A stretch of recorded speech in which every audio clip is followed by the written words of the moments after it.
Sit him straight. Come on. Sit in good form. You push. You're too close. Okay. Come on. Hey, let's go. Come on. Hey, even if you're tired, a good attitude really helps. Come on. Nana can't get back, and she's coming next. Yeah. You should. Yeah. Too close. Way too close.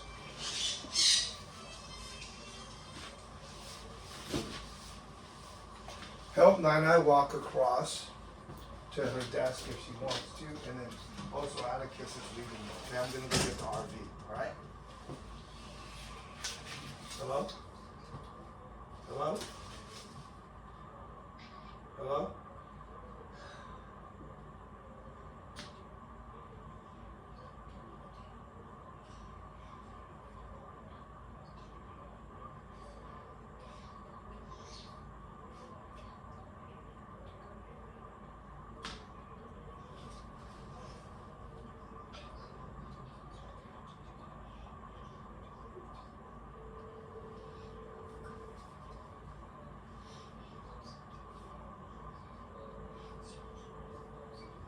Okay, read out loud, Atticus.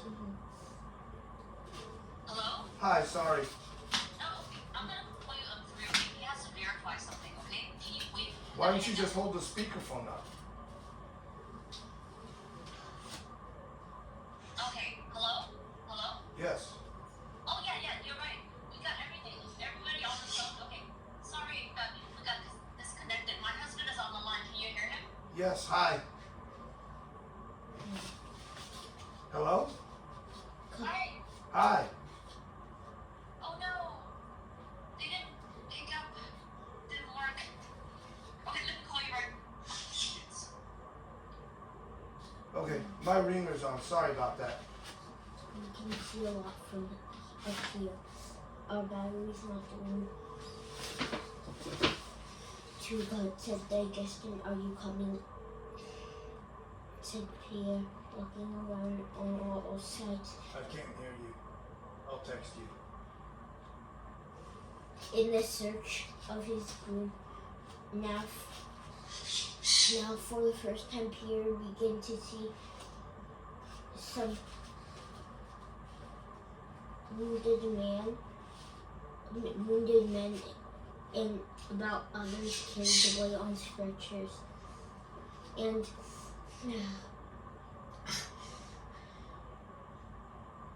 on the point of asking until the digestion looked without finding his broom, Pierre rode the digestion up a hollow, bumping into the digestion without every step. I can see you don't do much riding, Cat, said the digestion.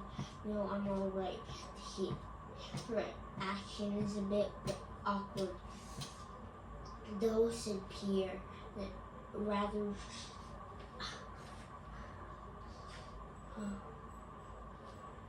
I'm not surprised. Look, he's wounded, said the accountant. Please, Right for Lake, just above the knee. He must have the bullet. Congratulations, Count. He said your baptism of fire. They rode.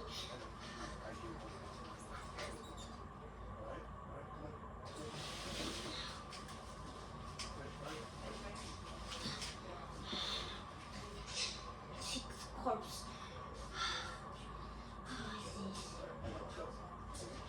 Right behind the artillery, which had been moved for and was keeping up a defending bombardment and out into small clumps. The stand under the trees, it was cool and quiet with a small. Hey, Atticus, stop reading right now. You're frustrated. You're just wasting your time. Okay? Why are you doing that? Oh, okay. Just stop reading right now. Play Legos. Get in a good mood, then read, okay? All right? I can tell you're not even concentrating. Put the bookmark back in and play with the Legos, okay? Go back to the reading when you're done and leave it recording. Hi, Leo speaking. Go now. Atticus, do what I said now. Hi. I'm here to confirm stuff so my wife can transact on the account at 123 Millway Avenue. Yeah.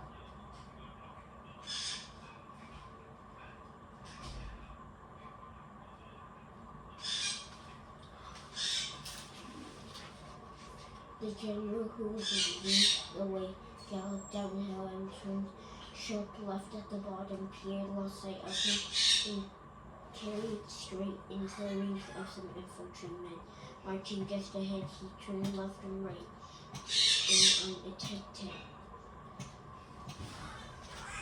himself, but there were soldiers everywhere, and they all had worried faces as they went forward on this some unseen business that was obviously no laughing matter.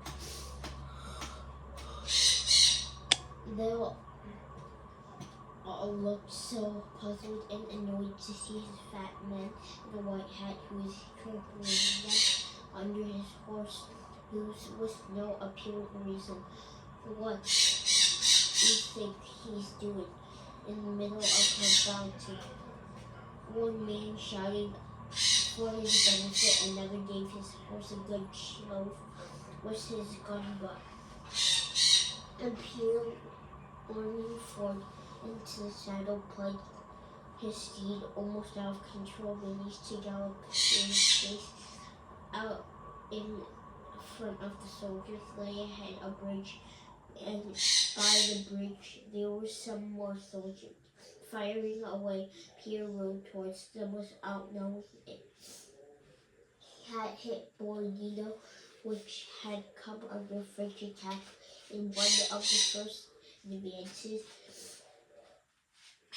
After they had taken the village itself, Pierre could see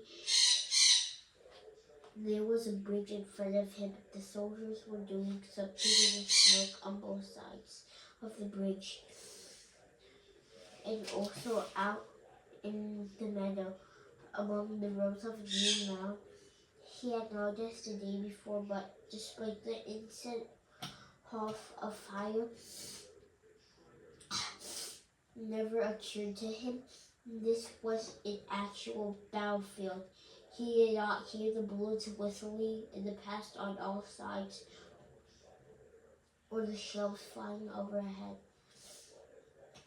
He didn't see any the enemy on the other side of the river, and it was quite some time before he saw any men killed or wounded.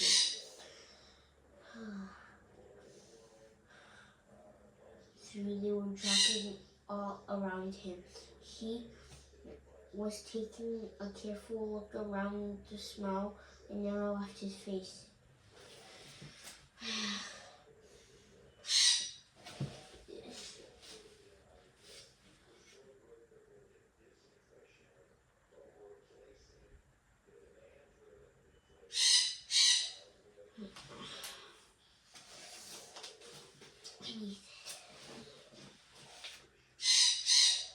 Turn left, go right, the various voices. Pierre did turn right and happened upon one the general adjustments of men he knew. The adjutant fixed him with a furious glare, and all by appearance he was about to yell at him too, but he recognized him, nodded in acknowledgement.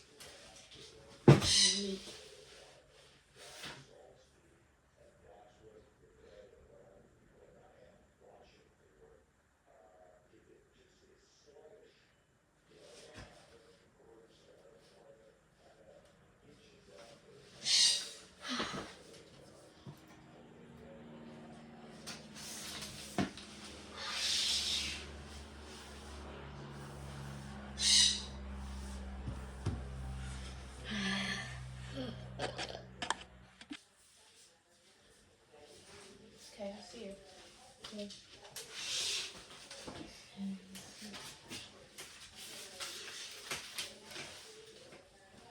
There's not all these things are not too bad over here, thank God, said the adjustant, but it's pretty hot out here on the left flank, whispered Bagration.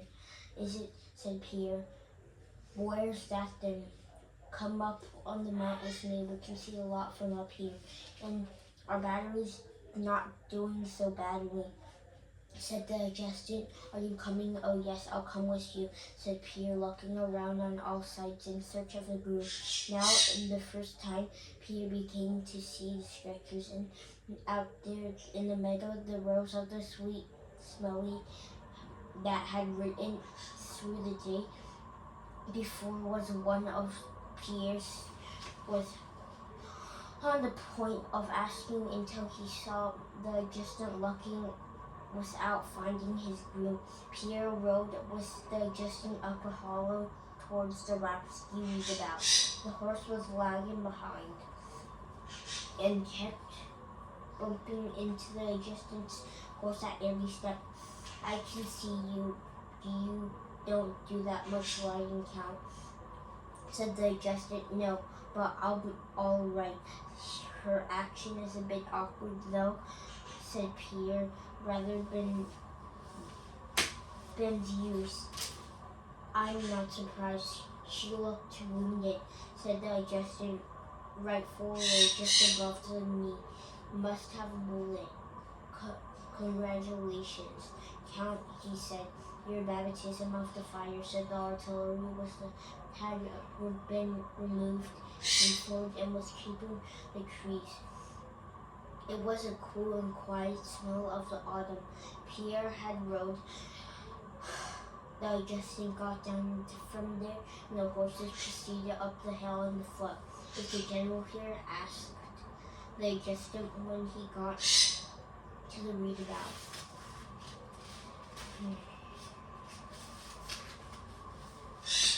Nothing could be been seen because of the smoke in any case.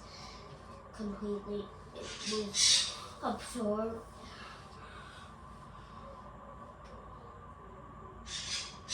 Absorbed in observing the little family group up in their battery, cut off from the rest of the world. His incisive of excitement at the sight of the wounds in the battlefield had given away alone into the hayfield, and now sat there onto his slope and took stock of it by the fingers moving about him. By 10 o'clock, a couple of dozen men had been stretched away onto the battery, and the bullets came howling and whistling from afar. Was a string of a repartee and the jokes. Here's a beauty, yelled one of the soldiers in a grenade coming whistling over. Not down there, your infantry.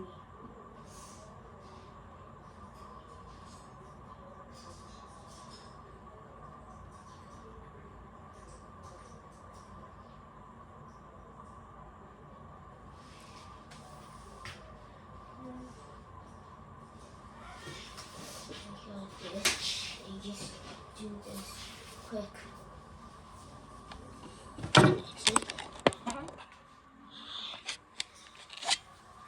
Let's do this.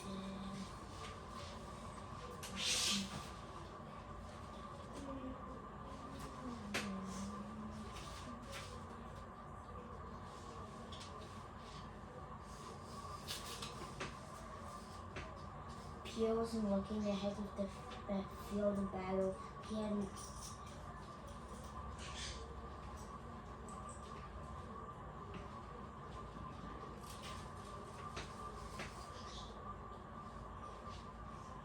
He had no longer had any interest in what was going on down there.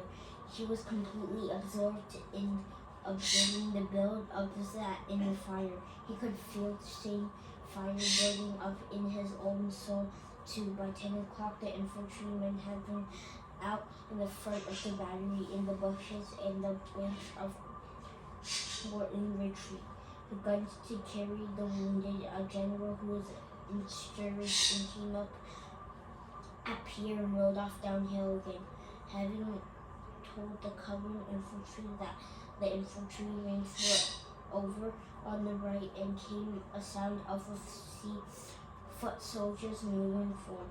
Pierre looked over at the top of the stretch, and one popular figure caught his eye. An officer with a pale young face and walking backwards, and holding his sword down and looking round uneasily. The ranks of the infantrymen had vanished into the smoke.